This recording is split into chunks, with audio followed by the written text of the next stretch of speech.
There are whispers woven into the very fabric of our world, tales of quiet heroism that often go unheard, hidden beneath layers of assumption and the hurried judgments of a bustling society. It is in these overlooked corners, amidst the clamor of superficiality, that true strength often resides, a resilience forged not in grand declarations, but in the crucible of silent endurance. Today, we delve into such a story, a narrative of a man whose vastness of spirit was eclipsed by the sheer expanse of his frame. A man deemed just big and dumb by those who mistook his gentle bearing for a lack of wit, his quiet introspection for an absence of thought. His name was Arthur Vance, and his journey reminds us that the human heart, much like an ancient oak, holds secrets of power and grace that only time, and sometimes crisis, can reveal. Arthur was a man cast from a different mold, a soul of immense proportions not merely in the physical sense, but in the depth of his unspoken understanding. He worked as a security guard at the opulent Sterling Bank, a monolith of polished marble and gleaming brass nestled in the heart of the city's financial district. His days were a rhythmic ballet of observation, his large frame moving with a deceptive slowness through corridors that echoed with the hurried footsteps of those who barely registered his presence. To many, he was simply a fixture, a silent sentinel, a hulking shadow against the backdrop of glittering wealth. His uniform, a crisp navy blue, seemed to stretch taut across his broad shoulders, a testament to a physique that could command attention, yet often only drew quick, dismissive glances. Yet, within the vast expanse of Arthur's being lay a tenderness, a quiet reservoir of feeling that belied his formidable exterior. He carried a certain grace, not in the lithe movements of a dancer, but in the deliberate, measured steps of a man deeply attuned to the nuances of his surroundings.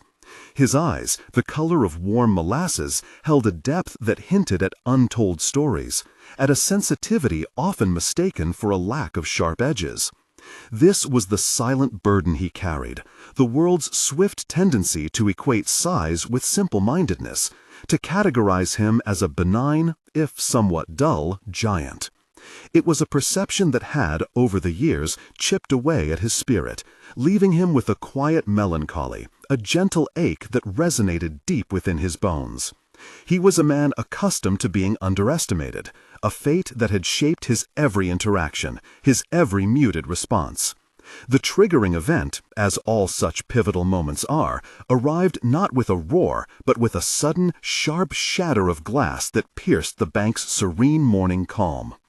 It was a Tuesday, the kind of day that usually unfolded with predictable monotony, the sun filtering through the towering windows, casting long, ethereal shadows across the marble floors. Arthur was near the main vault, his gaze sweeping over the intricate patterns of the ceiling, a silent ritual he performed, finding a strange comfort in the geometric precision. Then, the sound, sharp and violent, announcing the arrival of chaos. 3 figures, clad in dark, anonymous clothing, their faces obscured by ski masks, burst through the shattered front doors, weapons glinting menacingly in the sudden, anxious light. Their voices, distorted and aggressive, barked commands, shattering the fragile peace of the morning. "Everybody down! Hands where I can see them! Move it!" The bank, usually a hive of hushed transactions and polite murmurs, was plunged into a sudden, terrified silence, punctuated only by the robbers' shouts and the trembling gasps of the patrons. Arthur felt the familiar tightening in his chest, a deep, primal response to threat, yet tempered by years of learned restraint. His training kicked in, a methodical progression of observation and assessment. He noted the leader's stance, the hurried movements of the others, the flicker of fear even in their masked eyes. But then the words came, cutting through the tense air, directed squarely at him, the largest obstacle in their path.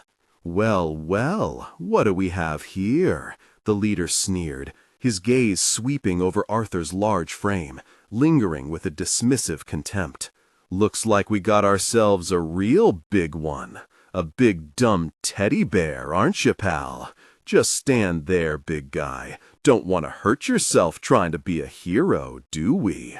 The words, though delivered amidst the adrenaline of a robbery, struck Arthur with a familiar, searing precision. Big and dumb. It was the echo of 1,000 whispered slights, 1,000 dismissive glances, 1,000 opportunities denied. It was the curse he carried, the label etched onto his very being by a world too quick to judge, too eager to categorize. In that moment, surrounded by the raw threat of violence, it was not the danger itself that stung most acutely, but the casual cruelty of being reduced, once again, to a stereotype, stripped of his inner world, his quiet wisdom, his profound capacity to feel. His past, a tapestry woven with threads of sorrow and resilience, began to unravel in his mind's eye, each memory a stark contrast to the shallow judgment now being cast upon him. Chapter 1. The world outside the Sterling Bank was a symphony of urban life, the distant wail of sirens, the rhythmic pulse of traffic, the murmur of 1,000 unseen conversations. But within, a different kind of silence had fallen, one heavy with the weight of unspoken fear. Arthur stood as he had been commanded, his imposing silhouette framed against the bank's grand arched windows, a picture of quiet immobility. Yet, beneath the calm surface, a maelstrom of thoughts and feelings raged. The robbers, emboldened by his apparent compliance, had moved swiftly, their movements practiced, efficient, a chilling testament to their intent.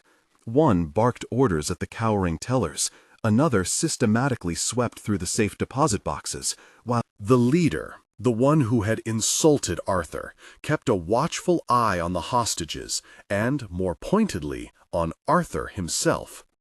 The bank itself was a monument to opulence, a stark, gleaming contrast to the simplicity of Arthur's own existence. The walls were adorned with intricate friezes depicting scenes of prosperity and commerce, their gilt edges catching the ambient light. Chandeliers, heavy with crystal, hung like frozen waterfalls from the vaulted ceilings, their facets reflecting the muted terror in the room. The air, usually redolent with the faint scent of old money and freshly brewed coffee, now carried the metallic tang of fear, mingled with the faint, sharp smell of gun oil. Every polished surface, every gleaming fixture, spoke of a world removed from Arthur's humble dwelling, a world he guarded but rarely truly touched. His own home, a small, meticulously kept apartment on the outskirts of the city, was a sanctuary of quiet reflection. It lacked the grandeur of the bank, certainly, but it possessed a warmth, a sense of lived-in comfort that no amount of marble or crystal could replicate. There, amidst well-worn books and the comforting scent of chamomile tea, Arthur found solace. He had nurtured a small collection of succulents on his window-sill, their stoic endurance a quiet mirror to his own. Each morning, before donning his uniform, he would carefully mist them, a ritual of tenderness that few would ever associate with his formidable exterior. Financial hardships were no stranger to Arthur. His security guard's salary, though steady, was modest. Especially after the medical bills from years ago, a shadowed memory he kept carefully locked away, had finally been paid off. He managed always with a quiet dignity, finding joy in the small, unassuming pleasures of life. A perfectly brewed cup of tea, the gentle hum of an old vinyl record, the profound silence of a star-dusted night. He wasn't a man who craved extravagance. His desires were simpler, deeper. He yearned for understanding, for a connection that saw beyond the superficial, for a world that acknowledged the intricate tapestry of a soul rather than judging the rough weave of its outward appearance. The most profound hardship, however, was not material, but existential. It was the daily, insidious erosion of his self-worth, the subtle stings of prejudice that accumulated like dust motes on an overlooked shelf. People saw his size, and they saw a laborer, a bouncer, a mute, unthinking presence. They did not see the voracious reader who devoured philosophy and poetry, the amateur astronomer who spent countless nights tracing constellations, the quiet artist who sketched intricate patterns in a worn notebook. They did not see the man who felt the world's sorrows acutely, whose heart held a capacity for empathy that stretched far beyond the confines of his own experience. He remembered a particularly biting instance from years prior, a job interview for a supervisory role at a local museum. He had spent weeks preparing, researching the collection, meticulously crafting answers that showcased his knowledge, his dedication, his quiet passion for history. But the interviewer, a sleek, impeccably dressed woman with eyes as sharp as a falcon's, had barely glanced at his meticulously compiled resume. Her gaze had swept over his frame, lingered on his large hands, and then, with a dismissive wave, she had simply said, "We're looking for someone with a bit more intellectual gravitas, Mr. Vance. Someone who can blend seamlessly into our refined atmosphere." The words had not been cruel in their intent, perhaps, but their effect had been devastating. They had articulated, with a chilling clarity, the invisible barrier that forever stood between him and the world he yearned to inhabit. He was, to them, simply too much, too large, too imposing, too easily dismissed as unrefined. This constant underestimation had taught Arthur a profound lesson, that true strength lay not in external validation, but in the unwavering conviction of one's own worth. He had cultivated an inner world, rich and expansive, a sanctuary where his true self could thrive, safe from the casual cruelties of external judgment. He observed, he listened, he absorbed the world around him with a quiet intensity that few ever perceived. He had learned to read the subtle nuances of human behavior, the flickers of emotion in a stranger's eyes, the unspoken stories etched onto their faces. This deep well of observation, honed over a lifetime of being overlooked, was his true gift, his silent power. As the robbers continued their destructive work, Arthur's gaze, seemingly vacant, was in fact meticulously dissecting the scene. He noted the way the leader's right hand twitched almost imperceptibly, a telltale sign of underlying nervousness. He observed the second robber's tendency to glance at the exit every few seconds, a clear indication of a planned escape route. And he heard, acutely, the rapid, shallow breathing of the third, the youngest of the group, whose inexperience was betrayed by the slight tremor in his hands. Arthur was not just a large man standing still. He was a human scanner, processing data, cataloging weaknesses, searching for the opportune moment, a flicker of an opening in the chaotic tapestry of their greed. His heart, usually a quiet drum in his chest, now beat with a steady, resolute rhythm, a silent testament to the storm brewing within. Chapter 2. The leader, a man whose presence was as sharp and cold as a winter's blade, continued his survey of the terrified patres, his gaze returning repeatedly to Arthur. There was a challenge in his eyes, a calculated arrogance that sought to dominate, to instill fear. "All right, big fella," he rasped, his voice muffled by the mask. "You keep being a good boy, and nobody gets hurt. Understand?" He punctuated the question with a slight shift of his weapon, a subtle gesture of intimidation that was not lost on Arthur. Arthur met his gaze with a steady, unblinking intensity, a silent promise that went unread by the masked man. He simply nodded, a slow, deliberate movement of his massive head, a gesture that the robber likely interpreted as submission, as the slow acquiescence of a simple mind. But Arthur's nod was not surrender. It was acknowledgment, a silent pact he made with himself. He understood perfectly. He understood the fragile line between chaos and order, the delicate balance of power that could shift with a single, decisive act. The contrast between the opulent setting and Arthur's simple core deepened with every passing moment of the robbery. The bank's interior, a celebration of polished surfaces and gleaming metals, felt increasingly alien, its grandeur rendered hollow by the fear that permeated every corner. The security cameras, usually silent eyes, now seemed to wink with a detached indifference, recording the unfolding drama without intervention.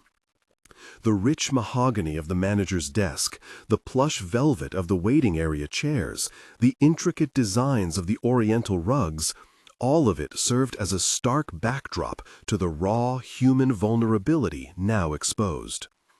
Arthur's life, by comparison, was defined by its quiet utility. His meals were simple, nourishing, often prepared with herbs from a tiny pot he kept on his fire escape. His clothes, though always clean and mended, were functional, chosen for comfort and durability over fashion. He had learned long ago to find richness not in material possessions, but in the texture of experiences. The warmth of a good book on a cold night, the intricate beauty of a spider's web glistening with dew, the profound quiet of a sunrise witnessed alone. His wealth was in his inner world, a realm inaccessible to those who judged him by his outward appearance.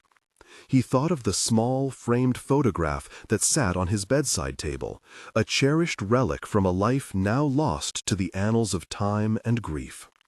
It depicted a younger Arthur, his face beaming, arm wrapped around a woman whose smile was as radiant as a summer's day.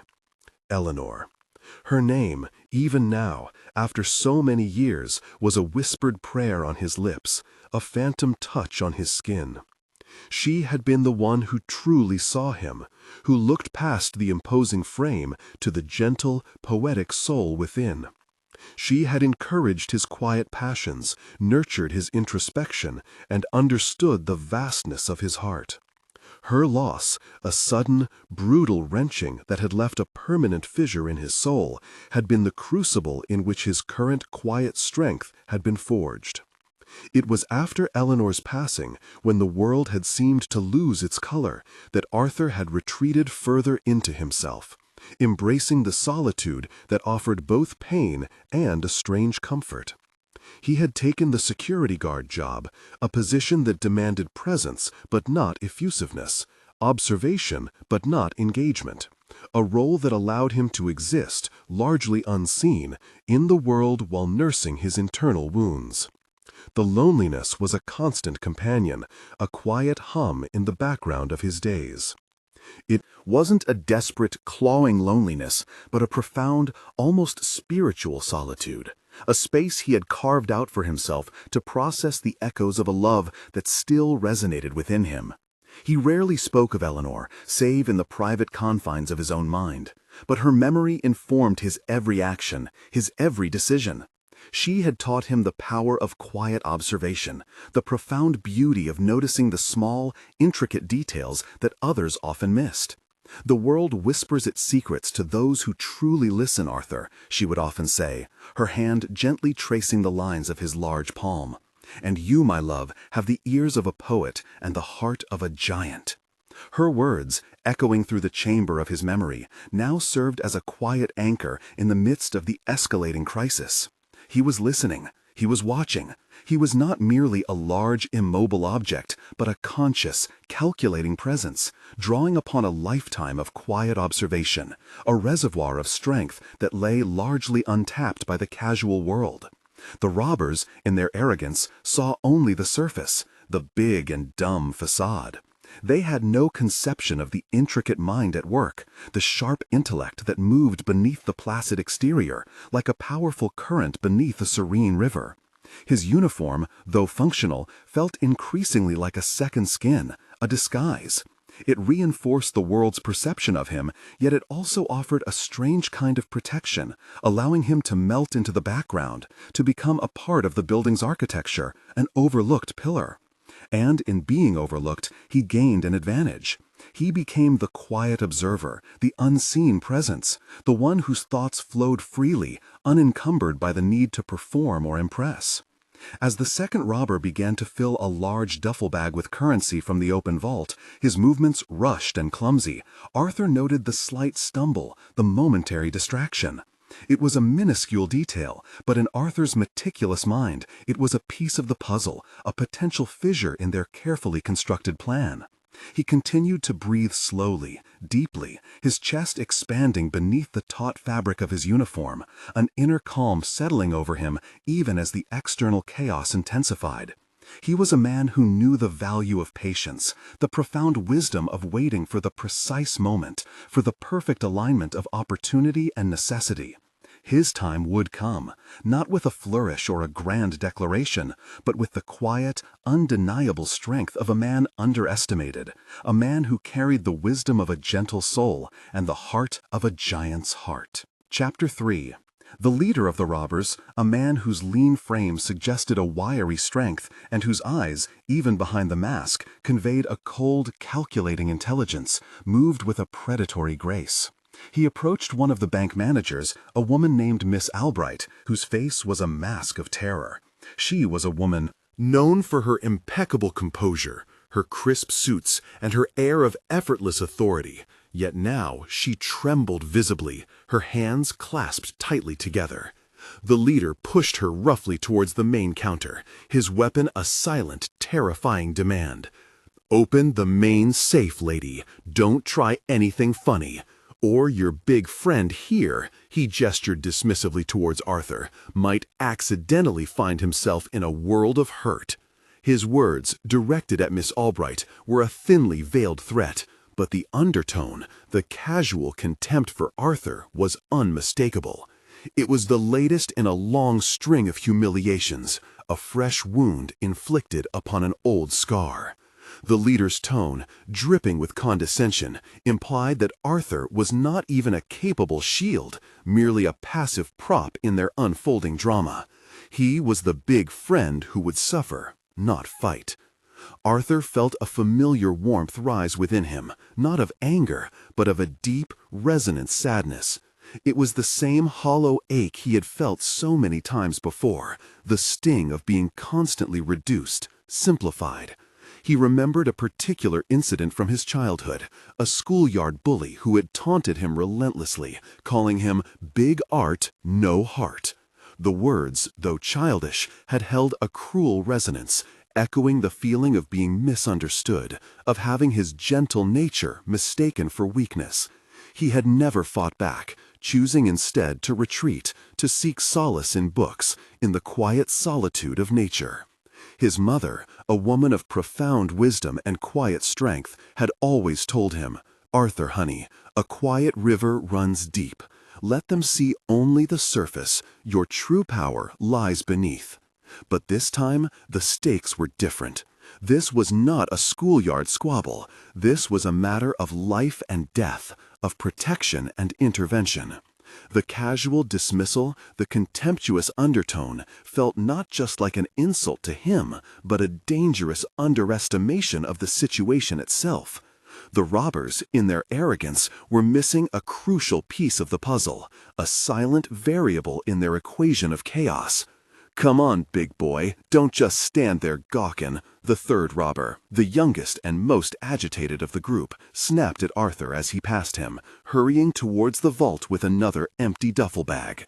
"You're as slow as a slug, aren't you? Just a big wall, can't even move your feet."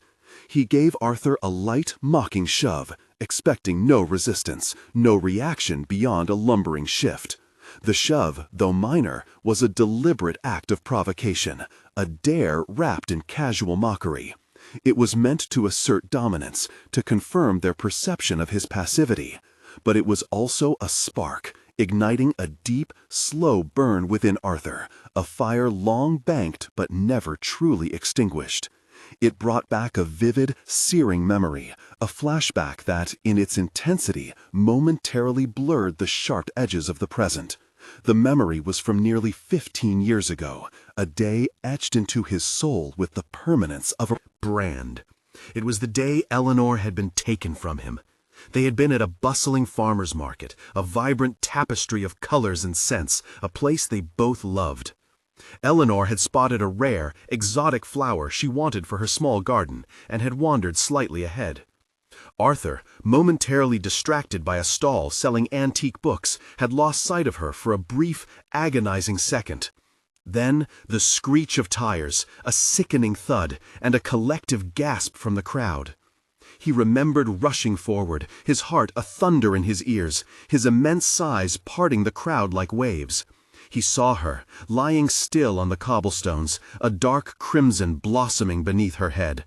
The driver, panicked, had tried to flee, but Arthur, propelled by a primal surge of terror and grief, had moved with a speed that belied his frame. He had instinctively reached out, aiming to grab the car, to stop it, to prevent the irreversible. But a bystander, a nervous, well-meaning man, had grabbed his arm, pulling him back. "No, don't get involved. You'll only make it worse. Let the police handle it," the man had shouted, his voice shrill with fear. Arthur, in his shock and grief, hesitated. The words, "You'll only make it worse," had echoed in his mind, paralyzing him. He was large, yes, and strong, but he had always been taught to be gentle, to avoid violence, to trust in the system. And in that crucial, split second of hesitation, the car had sped away, vanishing into the bustling city streets. Eleanor was gone. And he had been held back, his physical capability doubted, his instinct overridden by the fear of his own strength, the fear that he, a large man, would only exacerbate the situation. The guilt, the searing, incandescent regret had haunted him ever since. He had often replayed the moment in his mind, a relentless loop of what-ifs. What if he had ignored the bystander? What if he had trusted his own instincts, his own power? Could he have stopped the car? Could he have saved her? The answers were forever elusive, shrouded in the fog of sorrow, but the lesson had been profoundly etched. Sometimes hesitation, born from being told one is too much, too clumsy, too prone to making things worse, could lead to irreversible loss. Now, in the sterile environment of the bank, the young robber's words, "Can't even move your feet," and the dismissive shove reverberated with a chilling echo of that past trauma. It was the same underlying judgment. His size equated with an inherent lack of grace, a slowness, a fundamental inability to act decisively. But this time, there would be no bystander to hold him back, no internal debate about making things worse. This time, Arthur felt a cold, resolute clarity settle over him. He would not hesitate. He would not be held back by the world's perception of his limitations. The setting itself seemed to mock him, the elegant, polished surfaces reflecting his quiet agony. The soaring ceilings, designed to inspire awe, now seemed to press down on him, amplifying the weight of his past. The muted hum of the bank's ventilation system, usually a comforting backdrop, now sounded like a silent scream, echoing the unheard turmoil within him. The lead robber, seeing Arthur's continued stillness, his placid expression, let out a short, contemptuous laugh. "See, I told you, just a big pile of nothing. Don't even know what's going on." His mockery, intended to disarm and demean, only served to sharpen Arthur's resolve. The robber was blinded by his own prejudice, unable to perceive the intricate, powerful mind at work, the silent storm brewing beneath the surface of the big, dumb guard. He was a predator, confident in his assessment of his prey, completely unaware that the seemingly docile sheep he targeted was, in fact, a wolf in sheep's clothing, waiting for the precise, inevitable moment to strike. The stage was set, not for a display of brute force, but for a revelation of quiet power, a testament to the wisdom that lay hidden in plain sight, underestimated, overlooked, but undeniably present. Chapter 4. As the robbery progressed, the air in the bank grew thick with tension, a palpable hum of fear that pressed down on the cowering patrons. The second robber, the one with the nervous twitch, was now frantically scooping bundles of cash into a large canvas bag, his movements jerky and inefficient, betraying a rising anxiety. The youngest robber, emboldened by the leader's dismissive remarks, continued to circle Arthur, his taunts growing bolder, laced with a juvenile cruelty. "Hey, big boy," he whispered, sidling closer. "You probably don't even know what a dollar bill looks like, do you? Just a big lump taking up space." He nudged Arthur again, this time harder with the butt of his weapon, a small yet significant escalation of his mockery. Arthur remained outwardly impassive, a statue carved from granite, absorbing the taunts, allowing them to wash over him without visible reaction. But internally, each word, each shove was a drop of fuel added to the slowly building fire within him. He was a dam, holding back a torrent of emotion, a lifetime of indignities, and a surge of protective instinct. His gaze, though seemingly unfocused, was now meticulously tracking the movements of all three robbers, an intricate mental map forming in his mind. He noted the exact trajectory of their gazes, the subtle shifts in their weight, the slight hesitation before each decisive action. The setting itself, the magnificent Sterling Bank, began to take on a subtle, almost eerie quality. The grand arched windows, which usually framed a vibrant cityscape, now felt like barriers, sealing them off from the outside world. The polished marble floors, usually reflecting the gentle light, now seemed to mirror the cold, hard glint of the robbers' weapons. The echoes of their harsh voices bounced off the ornate ceilings, distorting their words, making them sound even more menacing. It was a space designed for order and prosperity, now twisted into a theater of chaos and fear. Miss Albright, the bank manager, watched Arthur from her position by the vault, a desperate tremor running through her. Her initial assessment of him, like so many others, had been purely superficial. She saw a large man, perhaps a bit slow, good for a visible deterrent, but little else. Her interactions with him were always polite but distant, professional, never delving beyond the surface pleasantries. She paid him his due, offered a brief nod of acknowledgement in the mornings, but she never truly saw him. Now, as she watched the robbers mock and prod him, a flicker of something akin to pity, mixed with a growing unease, began to stir within her. He was so big, so vulnerable to their cruelty, and yet he remained still, a picture of immense, quiet endurance. There was something unsettling in his stillness, a quality that transcended mere compliance. The leader, having secured the manager's cooperation with the vault, now turned his full attention back to Arthur, his arrogance reaching a new peak. "You know, I almost feel bad for you, big man," he mused, a cruel smile evident in his voice. "Must be tough going through life with so little upstairs. Just a big, empty space, eh? Makes it easy for people like us." He paused, allowing his words to hang in the air, a deliberate act of psychological torture. "So, let's make it interesting. Here's a little dare for the big brain. Try to move, just one step. I promise it'll be the most exciting thing that's ever happened in your dull little life." This was more than just mockery. It was an open challenge, a direct invitation to break his imposed stillness. The dare, delivered with such venomous contempt, was designed to humiliate, to expose Arthur's perceived powerlessness. But to Arthur, it was also a gift, an unexpected opening. The leader, blinded by his own prejudice, had revealed a fatal flaw, his overconfidence. He believed Arthur to be a non-factor, a passive object. This profound misjudgment was the chink in their armor, the weak point Arthur had been silently searching for. He thought of Eleanor again, of her unshakable belief in him, in the hidden depths she saw. He recalled a conversation they had shared years ago, sitting by a serene lake, watching the dragonflies dance.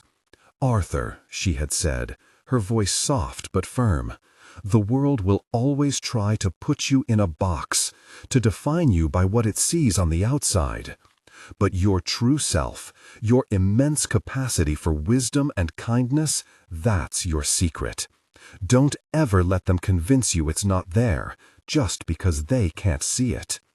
Her words, a balm to his soul then, now served as a powerful reminder of his own inner strength, a silent roar in the face of the robber's scorn.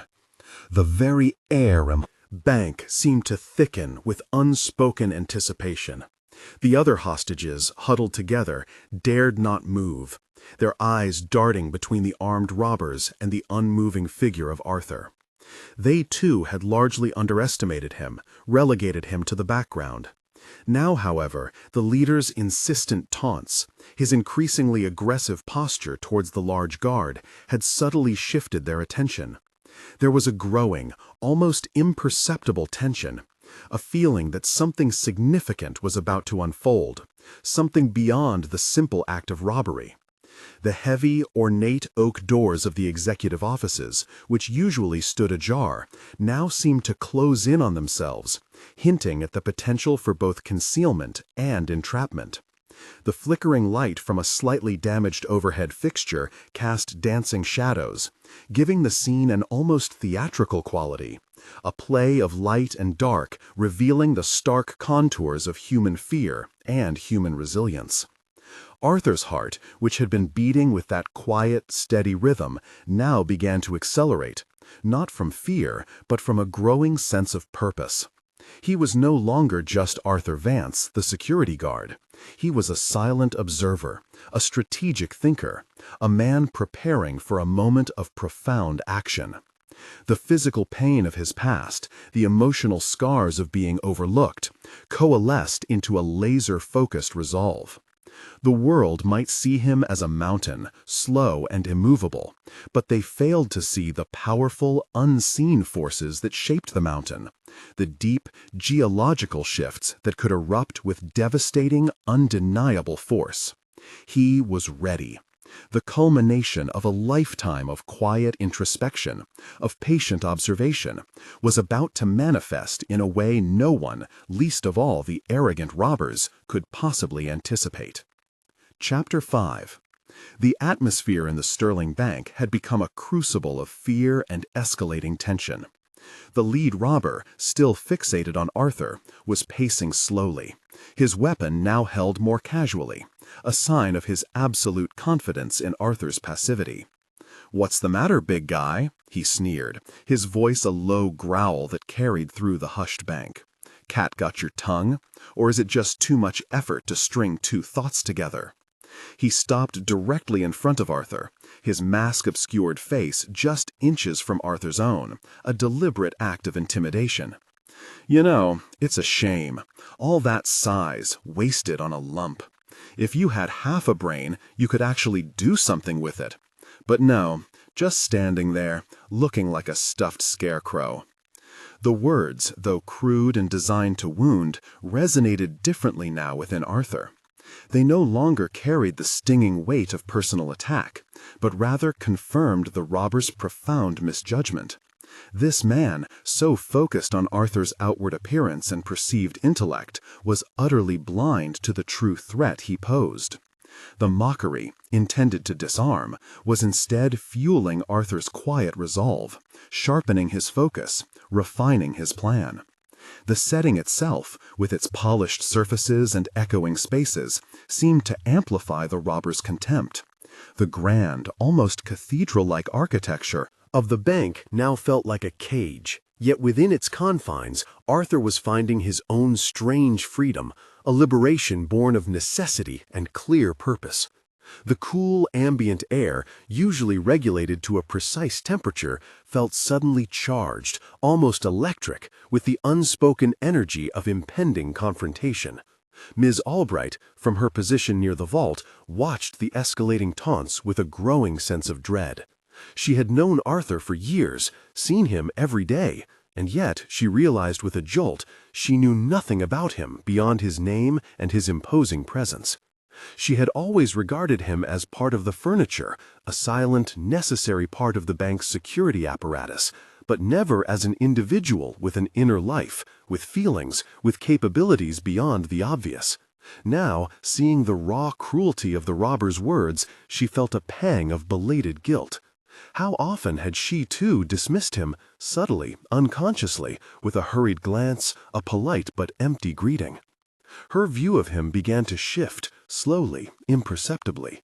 She noticed the steadiness of his gaze, the quiet strength in his immense shoulders, the way he absorbed the insults without a tremor, without a flicker of obvious emotion. It wasn't a lack of feeling, she suddenly realized, but a profound, almost terrifying control. He was not reacting in the way a dumb man might, with confusion or anger, but with an unnerving stillness, a contained power. The lead robber, misinterpreting Arthur's composure as pure mental vacancy, continued his verbal assault, now taking a step back, gesturing grandly with his weapon. "All right, big fella, time's running out for us. So, for old time's sake, a little party trick. Let's see if you can even count to 3. 1, he paused, aiming his weapon at a particularly fragile-looking vase on a nearby pedestal. 2, his finger tightened on the trigger. 3! The shot rang out, a sharp, deafening crack that shattered the vase into 1,000 glittering shards, sending delicate pieces of ceramic and crystal scattering across the marble floor. The sound reverberated through the bank, leaving a ringing silence in its wake, amplifying the terror of the hostages. It was a clear demonstration of their ruthlessness, a chilling confirmation of the stakes involved. But for Arthur, the gunshot, though jarring, was also a precisely timed distraction. He had anticipated the display of aggression, the need for the leader to reassert control and instill further fear. He had been observing the minute shifts in the robber's posture, the subtle tightening of his muscles, the telltale flicker in his eyes that preceded a sudden movement. The vase, he noted, was directly to the leader's right, requiring him to turn his body slightly, creating a momentary, almost imperceptible blind spot. His mind, racing with clarity and precision, sifted through the data he had meticulously collected. The leader's nervous twitch, the second robber's distracted movements, the youngest's agitation and lack of awareness of his surroundings. He had an intimate knowledge of the bank's layout, the slickness of the polished floors, the precise angle of the security camera in that particular corner. Information he had gathered through countless, seemingly monotonous patrols. He remembered a quiet afternoon many years ago, spent with Eleanor in a secluded forest. They had been watching a hawk circling high above. "Look, Arthur," she had whispered, "how it waits, how it observes. It sees everything, but it doesn't move until the perfect moment. That's true power, my love. Not brute force, but precise, patient action." Her words, imbued with a profound wisdom, now echoed in his mind, guiding him. The shattered vase, glittering on the floor, was a chaotic counterpoint to Arthur's inner calm. It was a sign of destruction, of disregard, but for Arthur it was also a signal, a cue. The scent of ozone from the discharged weapon, sharp and acrid, filled his nostrils, but it did not distract him. His senses were heightened, focused. He was a creature of instinct, yes, but tempered by intellect, honed by a lifetime of observation. The opulent surroundings, the heavy velvet drapes, the expensive artwork on the walls, all seemed to blur into a single, cohesive backdrop for the unfolding drama. It was a stage set for a moment of truth, a silent showdown between perception and reality. The robbers, blinded by their own hubris and convinced of Arthur's dullness, had played directly into his hands. They had underestimated not just his physical capabilities, but the formidable power of a mind that had been quietly observing, learning, and planning, unseen and unheard, waiting for the precise, inevitable moment to reveal its true, undeniable strength. The stage was set, the players in their positions, and Arthur, the underestimated giant, was about to begin his performance, not with a roar, but with a quiet, devastating grace. Chapter 6. In the immediate aftermath of the gunshot, a chilling silence descended upon the bank, broken only by the ragged breaths of the hostages.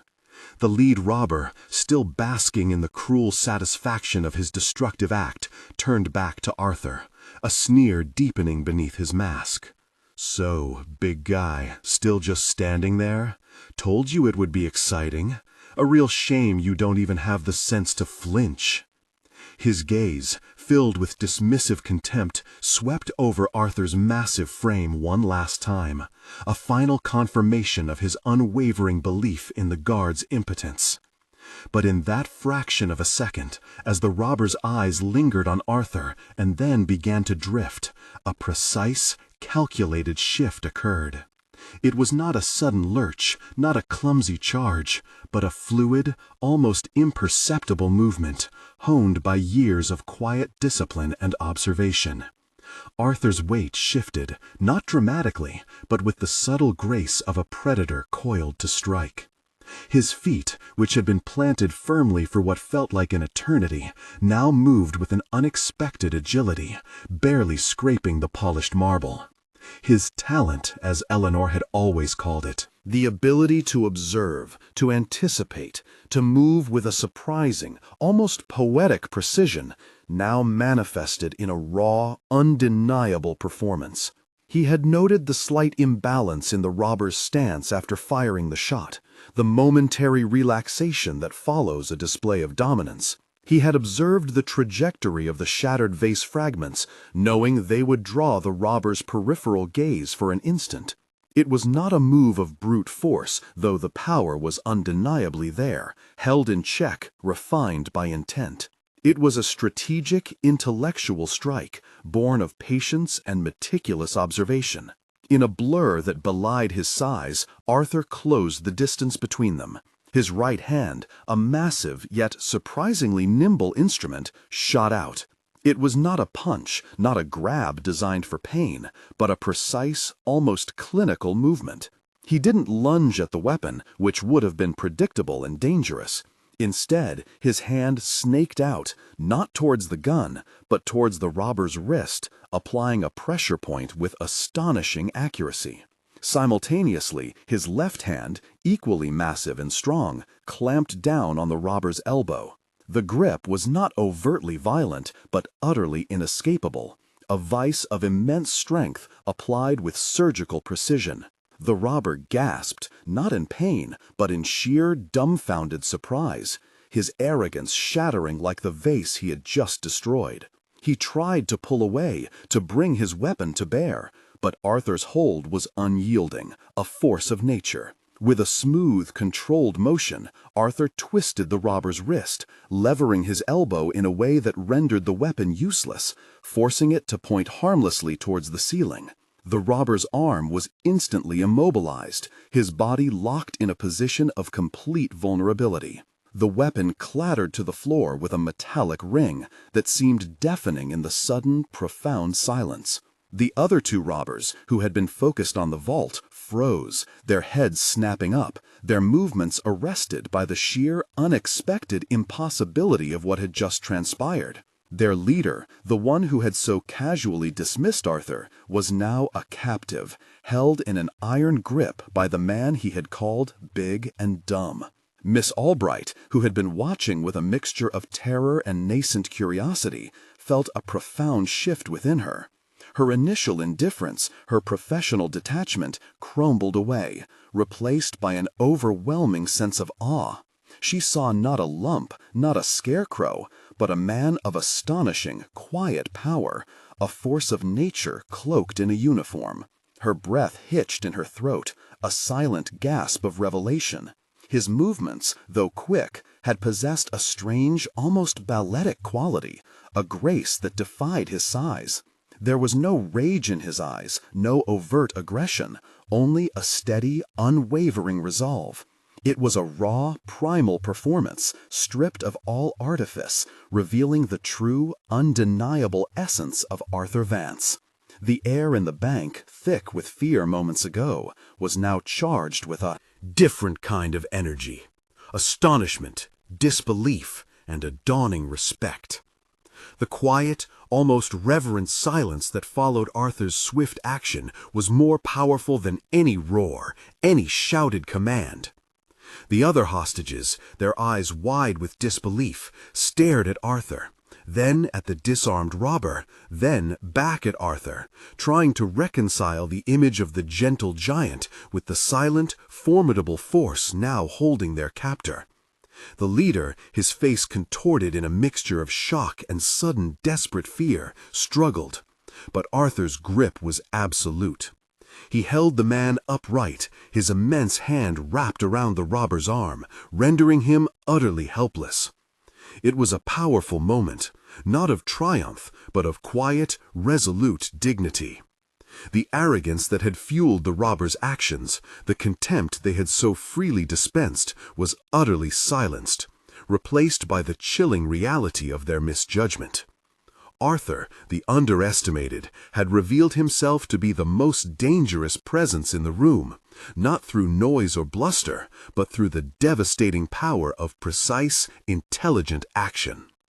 Chapter 7. The silence in the bank stretched, taut and vibrating with unspoken meaning. The other two robbers, frozen in their tracks, slowly turned their masked faces towards their leader, now utterly subdued by Arthur's silent, unwavering grip. The youngest robber, the one who had taunted Arthur relentlessly, stood by the open vault, his duffel bag of stolen cash forgotten, his weapon wavering precariously in his suddenly trembling hands. The second robber, the nervous one, instinctively took a step back, his eyes darting towards the shattered front door, his escape route now seeming impossibly far away. Arthur held the lead robber with a quiet strength that felt almost sacred. There was no struggle, no unnecessary exertion, just the immense, unwavering pressure of his hands, holding the man firmly but without inflicting undue harm. His eyes, now clear and focused, held a quiet intensity that spoke volumes without a single word. He wasn't looking at the robber with anger, but with a gaze that seemed to pierce through the mask, seeing the raw fear beneath. It was a gaze that humbled, not through aggression, but through the sheer weight of its quiet authority. Ms. Albright, her breath still catching in her throat, continued to stare at Arthur, a kaleidoscope of emotions swirling within her. The man she had so casually dismissed, the silent fixture of the bank, had just demonstrated a level of bravery and skill that she had never imagined. Her initial awe deepened into a profound, almost spiritual respect. She saw the lines of quiet determination around his mouth, the steady pulse in his neck, the way his shoulders, usually sloped with the weight of unseen burdens, now held a formidable, unshakable power. The very air in the bank seemed to hum with this new understanding. The opulent setting, which had earlier contrasted so sharply with Arthur's simplicity, now served to highlight his intrinsic worth, his quiet nobility. The polished marble reflected his unwavering resolve, the high ceilings amplifying the unspoken message of his strength. This was not merely a security guard doing his job. This was a man revealing the depth of his character, the culmination of a lifetime of being underestimated, finally unleashed with devastating, quiet grace. The leader, still held in Arthur's vice-like grip, let out a frustrated grunt, a pathetic attempt to regain some semblance of control. "Let me go, you oversized oaf," he snarled, his voice a mixture of anger and rising panic. "You think this changes anything? My friends are still armed." But his words lacked conviction, hollow and desperate. Arthur simply tightened his grip, a silent response that was far more effective than any verbal retort. He maintained eye contact, not with aggression, but with a serene, almost unnerving stillness. It was the gaze of a man who saw not just the criminal, but the frightened, flawed human beneath the mask. A man who understood the profound tragedy of a life driven by greed and prejudice. The powerful moment silenced the crowd. Even the cowering hostages, who had been trembling and whimpering moments ago, now watched in rapt, terrified anticipation. The youngest robber, his hands shaking, finally let his weapon clatter to the floor, a sound that echoed like a final surrender. The second robber, seeing the futility of their situation, slowly raised his hands, his masked face turning to the wall in a gesture of capitulation. The sudden, complete cessation of violence, the swift, almost balletic turn of events, left everyone breathless. It was as if a spell had been broken, the illusion of the robber's dominance shattered by Arthur's quiet strength. The grandeur of the bank, once a symbol of the robber's potential spoils, now became a testament to the quiet heroism that had protected it. Arthur's performance was not about flashy moves or dramatic confrontation. It was a revelation of character. He had not sought to hurt, but to control, to neutralize, to protect. His actions spoke of an innate wisdom, a deep understanding of human psychology, and a profound respect for life. He was a man who understood that true power lay not in inflicting pain, but in restoring order, in upholding the fragile balance of justice. The leader, seeing his compatriots disarmed and his own situation utterly hopeless, finally stopped struggling. His shoulders slumped, and he let out a frustrated sigh, a sound of utter defeat. The mask, which had been a symbol of his power and anonymity, now seemed to shrink around his face, revealing the pathetic figure beneath. He was humbled, not by a barrage of blows, but by the quiet, undeniable force of a man he had so utterly, devastatingly underestimated. In that profound moment, the true measure of Arthur Vance was laid bare. He was not just big, he was immense in his capacity for courage, for wisdom, for unwavering resolve. He was not dumb, he was acutely intelligent, a master of observation and strategic action. The world, in its hurried judgment, had seen only the cover, but Arthur, in his quiet heroism, had revealed the profound depth of the book within. The silence was his applause. The shift in Miss Albright's eyes, his most profound validation. The crisis had not merely been averted.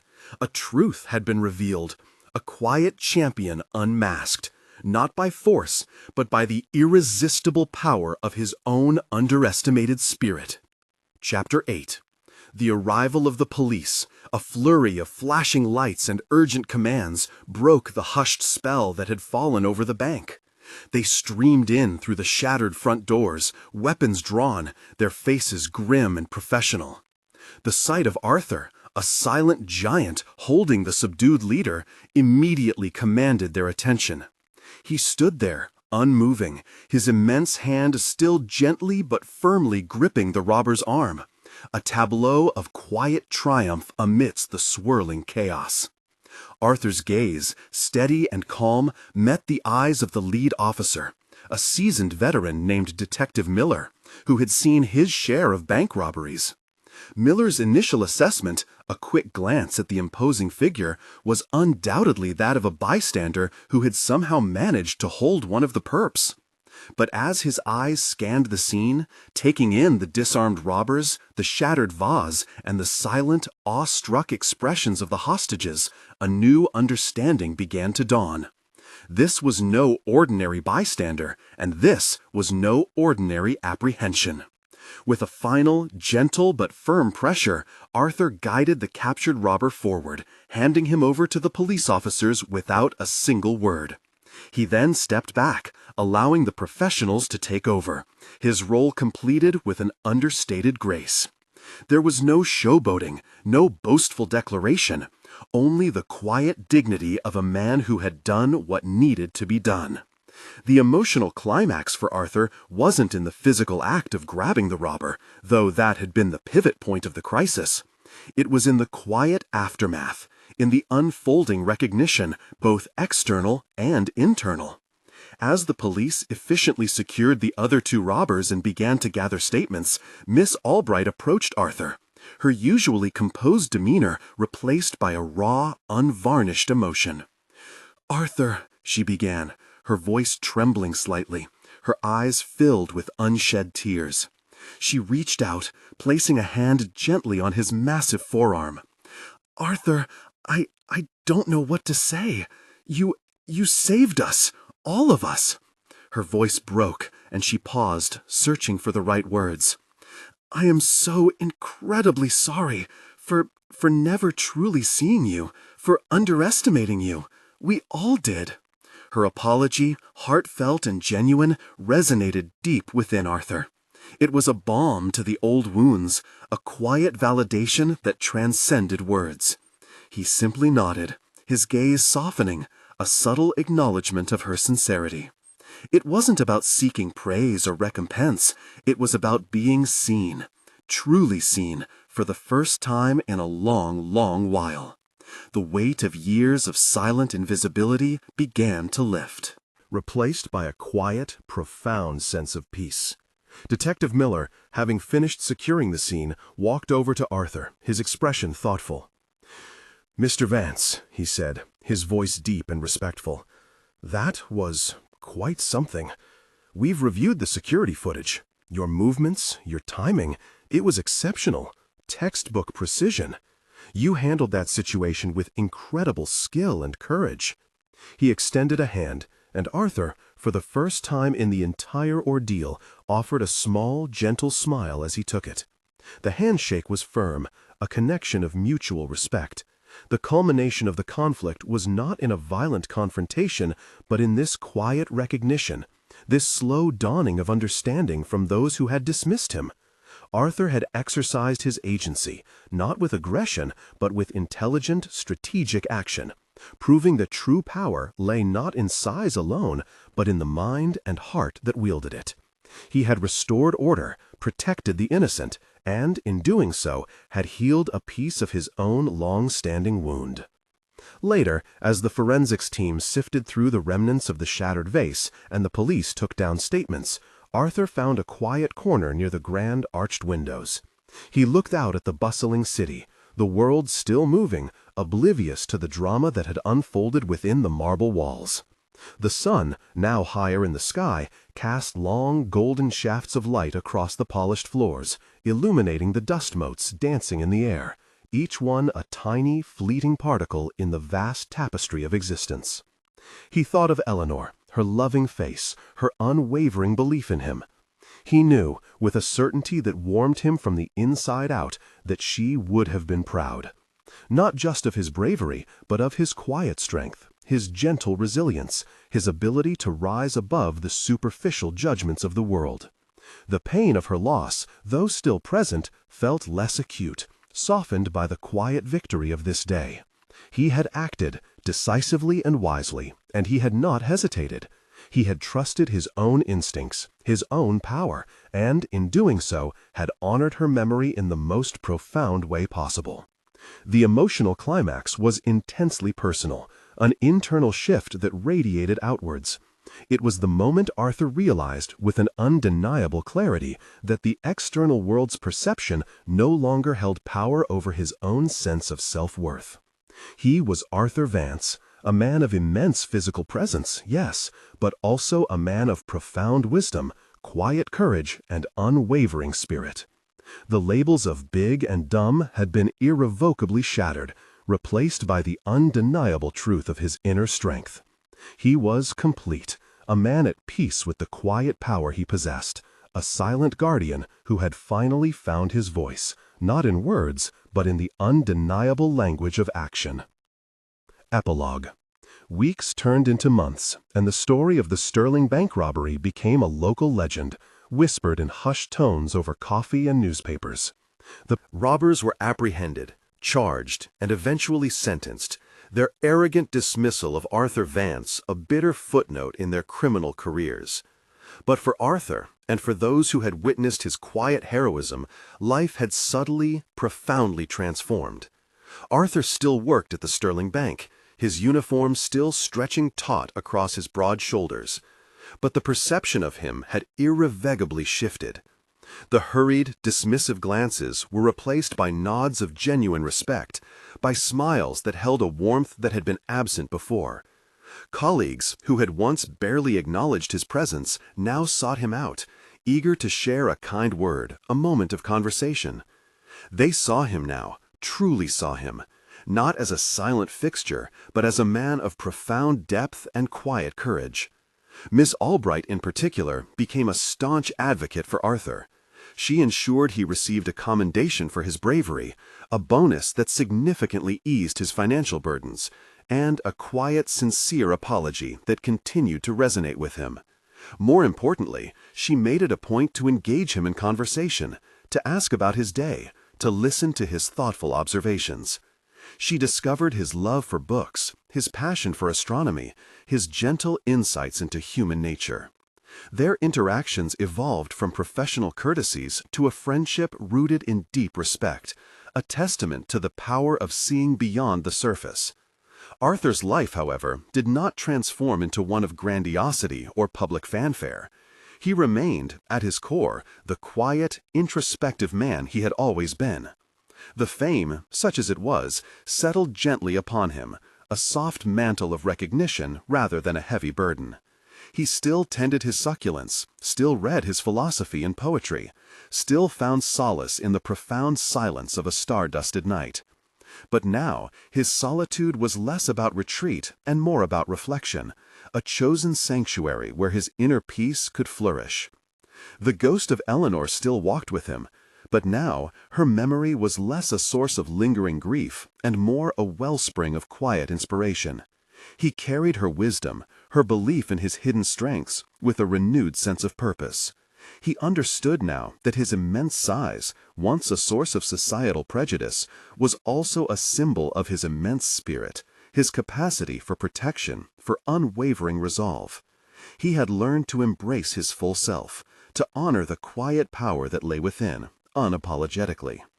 The theme of being underestimated by robbers as just big and dumb had indeed come full circle. Arthur had proven, not with boasts or grand gestures, but with precise, intelligent action, that true strength often lies hidden in plain sight, waiting for the opportune moment to reveal itself. He was a living testament to the truth that appearances can be profoundly deceptive, that the quietest souls often harbor the most formidable reserves of courage and wisdom.